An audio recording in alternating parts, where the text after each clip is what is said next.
Hey y'all, video number 2 for the night. This is How to Get Away with Murder. And the title is Smile or Go to Jail. This is season 1, episode 3.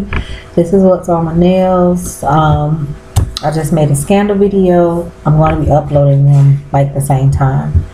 Now, How to Get Away with Murder, it starts off with Michaela.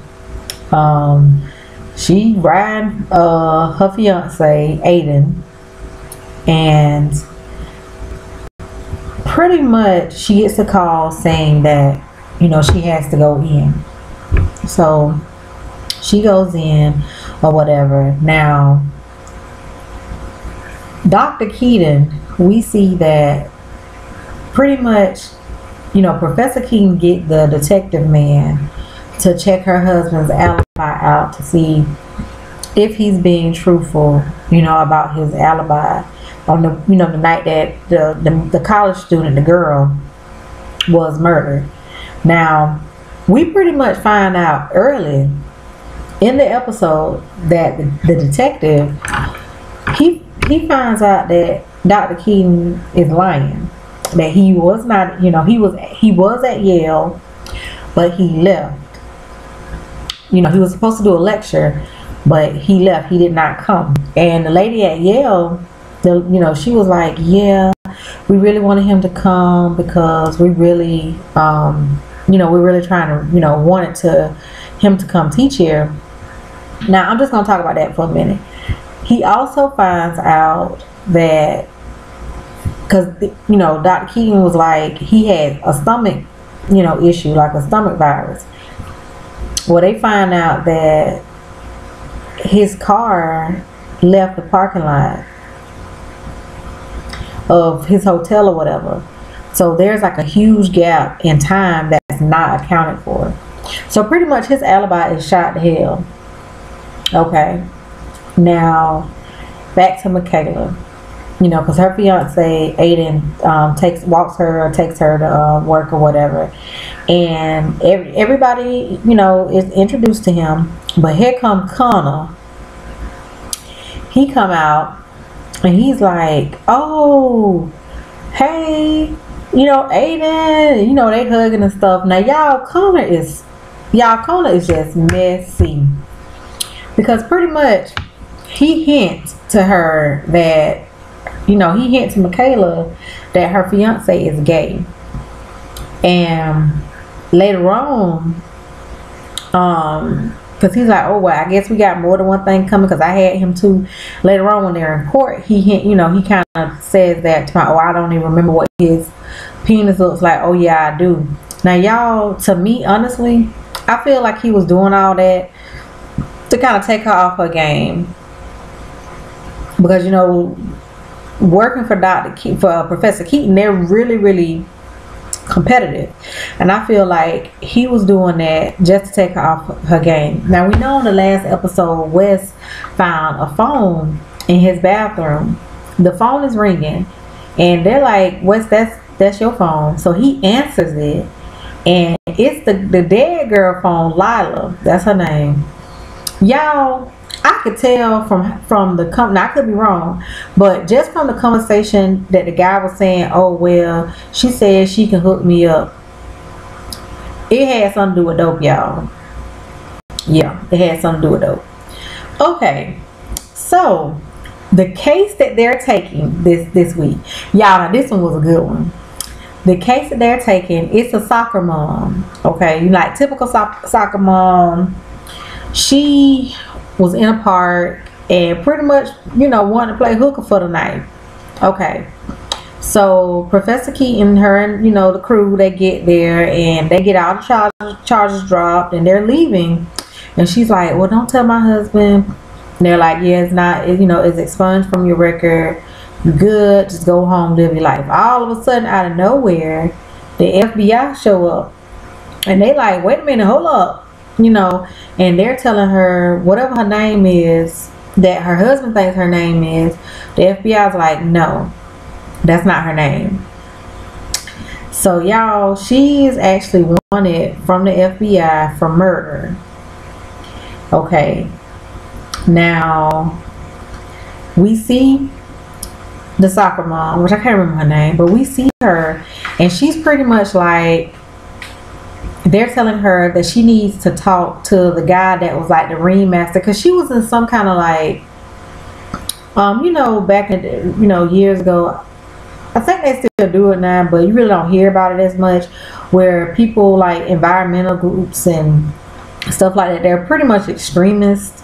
You know, they do bombings and things like that, trying to protest. Well, they bombed a building, and it was a janitor in the building, and he got killed. The guy that was the ringleader or whatever, he is already in prison. He's been in prison for the last 20 years. So they say only thing they need him to do is get on the witness stand and say it was all my idea, she ain't had nothing to do with it.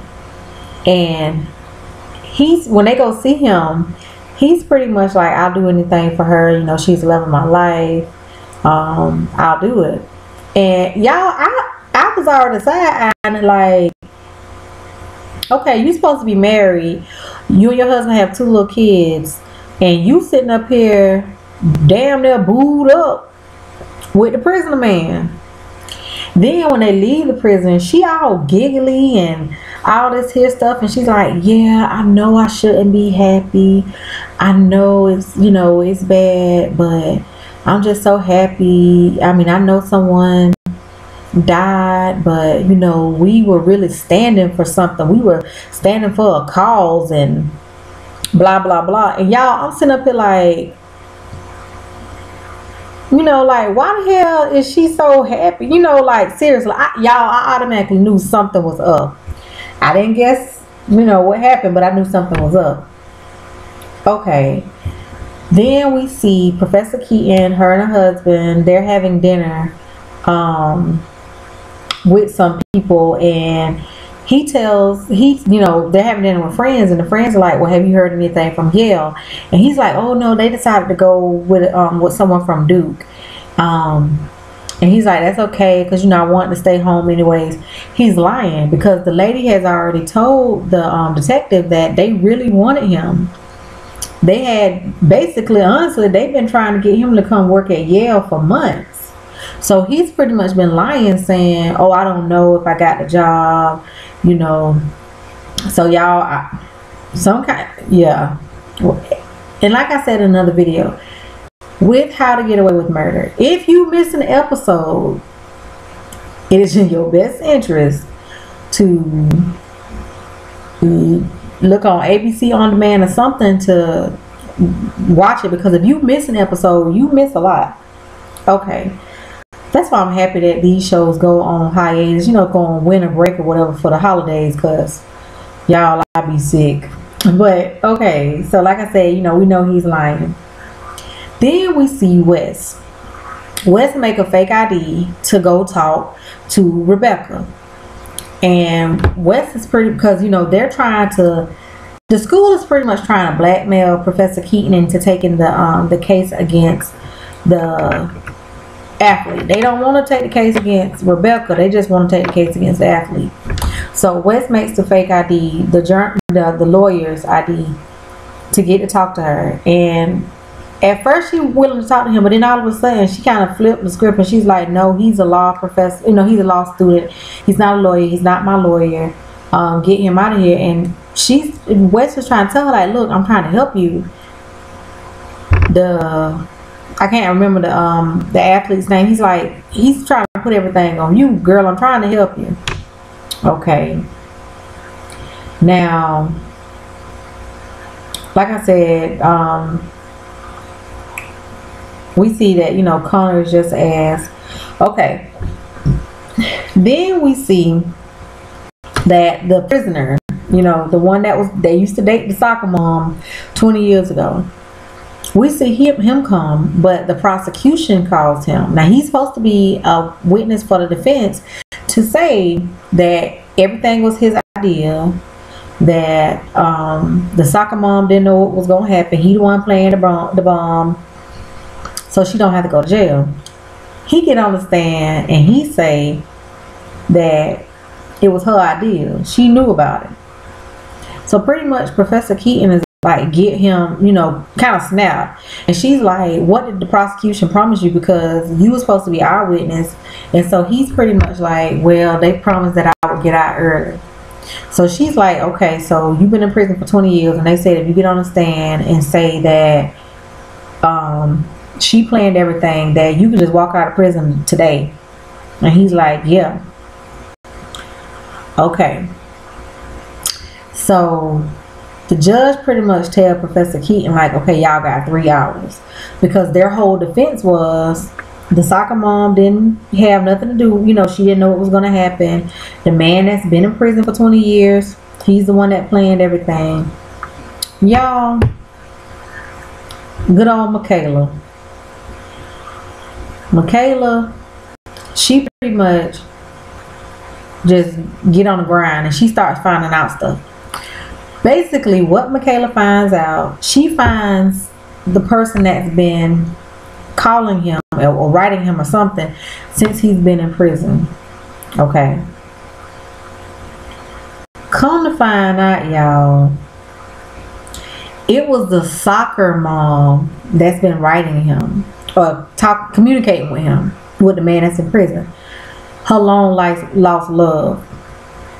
Y'all, why this lady done left, like in the middle of the trial, they done set out a bench warrant for her. She has decided, because remember, the guy that's been in prison, her love, they pretty much, everything was a setup, basically. They use, in so many words, they used the prosecution to get him out of prison, because the prosecution told him, if you do this for us, we'll get you out of prison.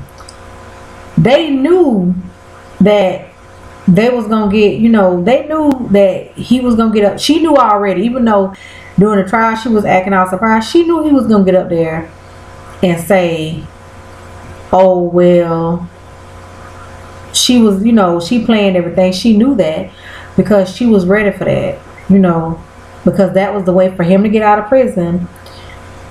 But also, you know, when something like that happens, when, you know, the lawyer always asks for a recess, you know, for like, hey, give us time to get our stuff together. So y'all, she left. She gone. They in the wind. We see her getting on the bus, on the Greyhound, I assume. We see her getting on the bus or whatever, and she sit down and take somebody's hand. It's him. So y'all, this heifer done left her husband and her 2 kids for the prison man. So pretty much all she been doing the last 20 years is buying her time. Okay. Now, in the end, we see that the detective, he lies to Professor Keaton and tells her that, yeah, her husband's alibi checks out 100%. He did the lecture. He never left his hotel. Which, like I said, we all know that's a lie. Y'all, in a way, I kind of feel like I kind of feel like he's salty because she blackmailed him. That's why I feel like he's telling her that. Now, we also see that Professor Keaton decides to take Rebecca's case. She's not going to take the athlete. She's not going to take his case. She's going to take Rebecca's case. But when we get there, when they get to talk to Rebecca, come to find out, she already done confessed on tape to murder. Because you know How to Get Away with Murder, they always have like a cliffhanger at the last scene. So yeah, next episode, she's pretty much... next episode is supposed to be a big episode. So a lot's supposed to happen. But, you know, this show is really good. I really, really like it. The cases are really good. It's just like Scandal to me, you know, because it's always something that Olivia, somebody called her to fix something, and it's always kind of some juice. And yeah, this case tonight, y'all, I would have never guessed. Yeah, but y'all, I do thank y'all for watching. I am gonna try to go to bed kind of early because I got to get up very early in the morning to go to this sale here at the PX. So yeah, well, thank y'all for watching.